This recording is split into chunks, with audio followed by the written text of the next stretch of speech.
Hi, it's Dwyer, gamblersadvisory.com, with some post-fight comments on Tomasz Adamek's victory, unanimous decision over Michael Grant, and what I think it means for a possible matchup between him and either Klitschko, Vitaly Klitschko or Vitaly Klitschko. Phone's already ringing off the hook. Anyway, let's talk about it. Michael Grant, 6'7", big. Shares that with the Klitschkos. Good long jab. Shares that with the Klitschkos. Actually not that bad defensively. Operates out of a Philly shell defense. Has his hand up against his body. Klitschkos are a little bit different, but still good defensively. Made it difficult for Adamek. Here are the things that separate, though, the Klitschkos from Michael Grant. First, let's talk about the feet. Both Klitschkos actually have pretty good feet. I know that Vitaly Klitschko looks like he lumbers around the ring, but look at the distance that he travels.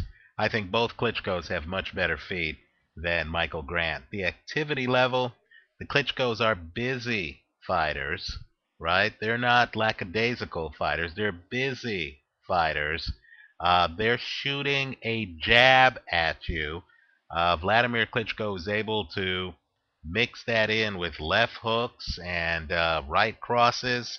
Vitaly Klitschko actually will open up with a two-handed attack, more of a left-right attack, but they're much more active than Michael Grant, who basically just throws the jab as a pathfinder and then follows that up with right uppercuts and right crosses and throws far fewer punches per round than the Klitschkos.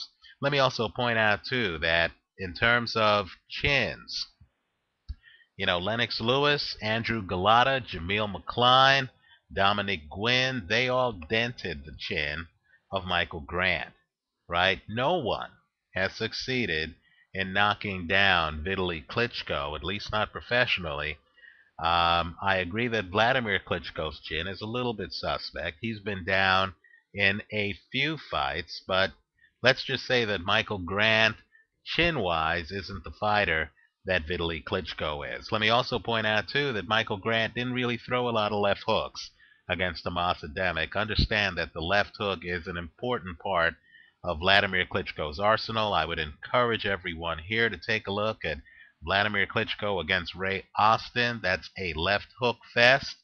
Klitschko ends that fight early with a left hook. In fact, he keys on that punch. It's the key to beating Ray Austin. And, of course, take a look at the left hook that rendered Eddie Chambers in Vladimir Klitschko's last fight unconscious in that 12th round. Let me also point out, too, speed-wise, both Klitschkos are faster than Michael Grant. Keep in mind that Vitaly Klitschko, and I know it doesn't look this way, but Vitaly Klitschko is actually the much faster Klitschko because his speed is magnified by the fact that he's always cocked. He doesn't block shots by raising his hand.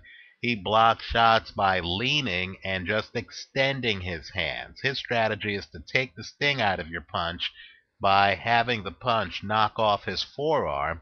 I believe that makes him much faster than Michael Grant, and it enables him to apply much more pressure than Michael Grant, right? Because he's always cocked a punch.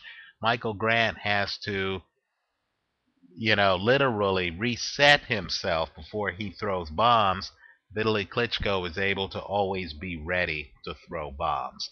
So Michael Grant, while his height was similar to the Klitschko's, actually his style wasn't that similar, right? Feet, activity level, left hook, speed, chin, wasn't on par with the Klitschko's. Now, that said, while I was impressed by Tomasz Adamek's movement, and he's a different heavyweight than he was a light heavy and cruiser, right? He moves around a lot more. He uses his quickness a lot more. But there were red flags in this match. The first, as I always say, follow the cuts. He was cut not over one eye, he was cut over both eyes. That means that Michael Grant's jab was getting in, right? That's the punch Michael Grant threw the most of. And keep in mind, I would say that Michael Grant's jab isn't as good as Vladimir Klitschko's jab, right? Tomasz Adamek, for all of his head movement, does get hit in the head. Also, Adamek was hurt at the end of the first round. You see both of them fall down together. Take a good look at it. You'll see Michael Grant slips in an uppercut at the end of that first round. I believe he was also hurt at the end of, I believe it was the seventh round, might have been the sixth round. Adamek is skillful at only making himself available to get hit at certain parts of the round, but the key is he can be hurt. We saw that clearly in the 12th round, and hey, everyone can get hurt. What was a little bit disappointing for me was the fact that Adamek didn't clinch. He couldn't tie up Michael Grant. He tried to just run away that last round. He's almost certain to get hurt at different parts of fights against the Klitschkos, and I think he's going to have some problems if he doesn't come up with a way to tie up the Klitschkos to prevent them from doing further damage. Let me also say, too, that, Adamek has power. But again, keep in mind, Michael Grant has been down multiple times in more than one fight, right? He's looked bad in more than one fight, and I did not see Tomasz Adamek flash the kind of power that I thought he was going to flash in this fight. I did not see this fight going the distance, and Michael Grant, who, had only fought one round of boxing since 2008, actually was able to go the distance. That was a little bit disappointing. I would be less than honest if I did not express some concerns over Tomasz Adamek's power at the heavyweight division. My biggest problem with Tomasz Adamek, and again, I was impressed with the fight. He's a very worthy heavyweight contender. But my biggest problem with Tomasz Adamek is I didn't see protracted periods of the fight where Tomasz Adamek stayed inside. And let me just point out, I believe every fighter can be beaten in their prime, right? I don't even have to go back to Sugar Ray Robinson losing to the guy who wrote that movie, Jake LaMotta. Rather, during my life, we've had Mike Tyson lose to Buster Douglas during his prime. We've had Lennox Lewis lose to Oliver McCall during his prime. For those of you who are going to email me and tell me that was a lucky punch, I would advise you to take a look at Lewis against Ray Mercer, a fight history has forgotten. I haven't. Had the judges given that fight to Ray Mercer, quite frankly, Lewis could not have complained. That fight was razor close, right? We've seen great fighters, including the Klitschkos, lose in their prime. Vladimir Klitschko lost to Corey Sanders. That's after losing to Ross Purity. That's before losing to Layman Brewster. Vladimir Klitschko has shown some vulnerability in fights. And, of course, Vitaly Klitschko lost to Lennox Lewis. That's, to me, the more meaningful fight. I had Vitaly ahead, but that was the most meaningful opponent and the most meaningful exchanges I've seen him in. I understand his first loss was to Chris Bird. I'm not going to count that one because he was well ahead in that fight on my scorecard when he had to quit due to injury.